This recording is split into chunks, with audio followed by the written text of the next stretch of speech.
Welcome to the SVG-TV News for Thursday, July 2nd. I am Khalil Kato with the details. 1 year after he was arrested and charged for possession of 58 pounds of cannabis, Chateaubelair cannabis farmer Thurston Pompey has had his case discontinued today at the Serious Offences Court. Representing Pompey was Carlos James, who said that his client has been a cultivator of cannabis for more than 30 years and that back in April of 2019, the legal aspects of the amnesty for cannabis cultivators were not fully in place.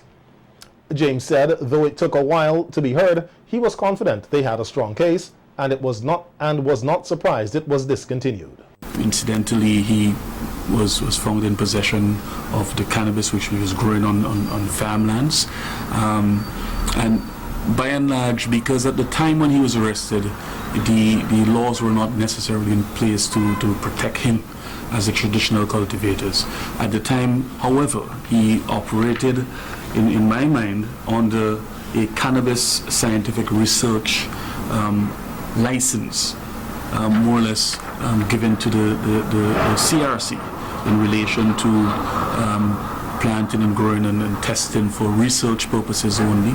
I believe in my mind at the time there were investors on the ground who was collecting cannabis, testing cannabis as to whether or not the THC strain in our local cannabis was at a level which they would have been satisfied with. And I believe that Mr. Pompey at the time operated within the confines of that aspect of the industry. A president of the Cannabis Revival Committee, Junior Spirit Cottle, said this is a historic major victory for all traditional cannabis cultivators and growers in SVG, noting some people felt a little discouraged to fully participate in the medicinal cannabis industry because of the arrest of Pompey and others. You experienced the intervention of the DPP office for the discontinuation of the case. That for us, that is historic. For us, that is a victory. We are very happy, all of us. The decision took place within the framework of the amnesty.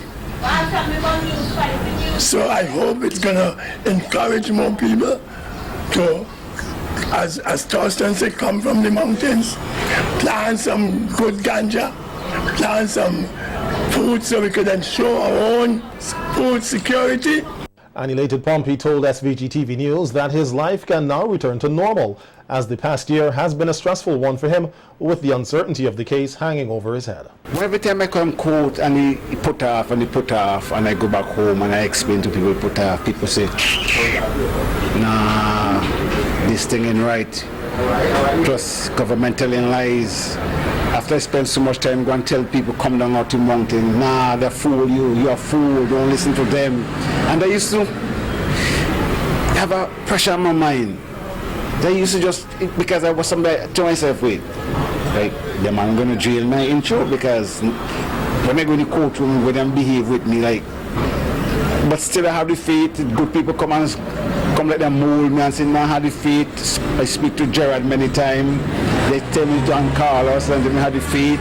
So I'm happy that it really come true because I go out with all my strength and tell people about this thing, medical marijuana, when Spirit Junior explained that to me, 2017. I first person to leave, what you know. There were 15 murders for the first half of 2020 when compared with just 2 for the same period last year. Statistics from the police revealed 10 of the 15 murders committed this year were gun-related, 2 by way of cutlass and 1 with a knife. Commissioner of Police Colin John said overall for the year thus far, there is a decrease in other crimes compared to the corresponding period in 2019. In a lot of the cases, there's a reduction. Yes, it's a lot of the stations, a reduction. I haven't seen any significant rise in any of these stations. Those stations that there might be an increase, might just be a slight increase, but the most of the stations have seen a decline in the number of crimes committed compared to the period last year. Last year, we didn't have so many murders last year as we have this year. I know the murder rate spiked after July last year. I think we have seen an increase in that compared to the period for this year. While noting that the public has been helpful to the police with their investigations into a number of these crimes, Commissioner John said the COVID-19 guidelines posed a challenge for the RSVG police force with some of its crime-fighting strategies. We were able to conduct the investigations as well, but just as I said before, we had to be cognizant of the fact that the environment in which we are operating now and be conscious that COVID is still very much present and relevant, so we had to take that into consideration. So our core competence was to make sure that St. Vincent and Grenadines is safe not only from COVID but from other criminal elements. So we had to perform our regular patrols, make sure that we perform our duties to prevent crime, and in cases where crimes were committed, to try and detect and to arrest these offenders. Hundreds of vendors flocked to the Geest Shed in capital Kingstown today to collect the second payment of $300 under the government's COVID-19 Income Support Program or stimulus package. Our news team reported that the crowd was uncontrollable and the Special Services Unit of the RSVG Police Force had to be called in to bring order.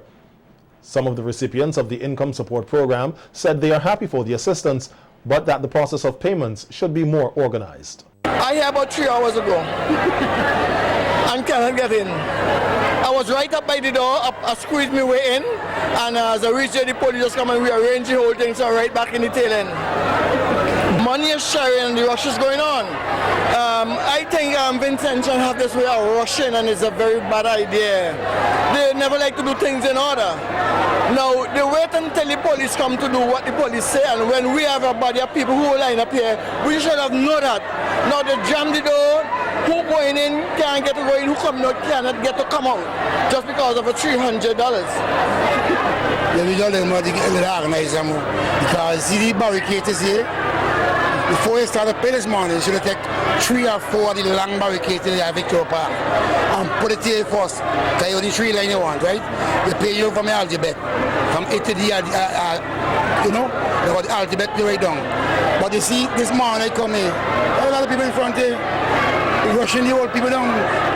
They say old people first, then they open up, but the other people coming and rushing the door, you couldn't open. But what they're doing now, they send more police. And the police coming in and putting hard, so you line going back down here now. 3 line now, because they bring the real police. I mean, I love the $200 there, it go a long way. But they need to organize a little better than they say. I been here an hour. When I come, the behavior of the people them is not nice. For big people, they're supposed to behave better and perform better. They watch that the children them who they on the road making a whole system mess. They're not behaving good. Yes, government give them $300. They're glad for it. Thank God for it still, because they go do something, but they have no behavior. No behavior of none of them. No behavior at all. I'm here since morning and I'm not getting through because they didn't organize properly. So the people cluster and then they had to bring in the police to have them line up, which I feel they should have been organized better than that.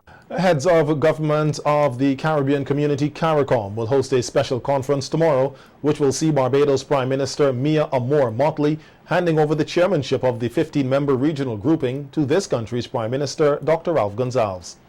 The 20th special meeting of CARICOM will be held via video conference throughout the region beginning at 10 a.m. CARICOM heads decided at their 9th special meeting in April this year to stage the handing over ceremony at the beginning of July. The COVID-19 pandemic, however, forced the 41st regular meeting of the heads of government to be rescheduled to September 2nd and 3rd here in SVG. During tomorrow's virtual meeting, CARICOM leaders are also expected to address a number of procedural matters. Psychologist Dr. Joselle Miller cautioned Vincentians on the dangers of developing self-sabotaging behaviors. A behavior is said to be self-sabotaging when it creates problems in daily life and interferes with long-standing goals. The most common self-sabotaging behaviors, Dr. Miller explained on NBC Radio Today, are procrastination, self-medication with drugs or alcohol, comfort eating, and forms of injury, such as cutting. Now, for a lot of us, we may not even realize that some of the things we are doing, we are actually sabotaging ourselves, our relationships, our progress. Any behavior that pretty much presents or creates problems in your daily life or interferes with your goal achievement can be deemed a self-sabotaging behavior. So when we think about it, some of the common ones would be like procrastination, that a lot of us procrastinate about things. Like, I put things off every day for tomorrow. You find a reason or an excuse why you shouldn't do it today. I want to study.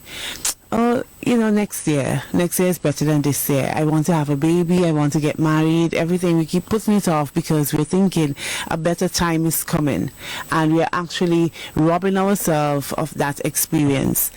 Dr. Miller said one factor which may lead to self-sabotaging behaviors is a dysfunctional and distorted belief when a person underestimates his or her capabilities, suppresses their feelings, and lashes out at those around them. If you are unable or unwilling to speak about your feelings and exactly what is going on the inside, chances are you are leaning towards behaviors that would place you in the space of avoidance, denial, and that escapist type of behavior that takes you away from what the actual problem is that you're unwilling to confront.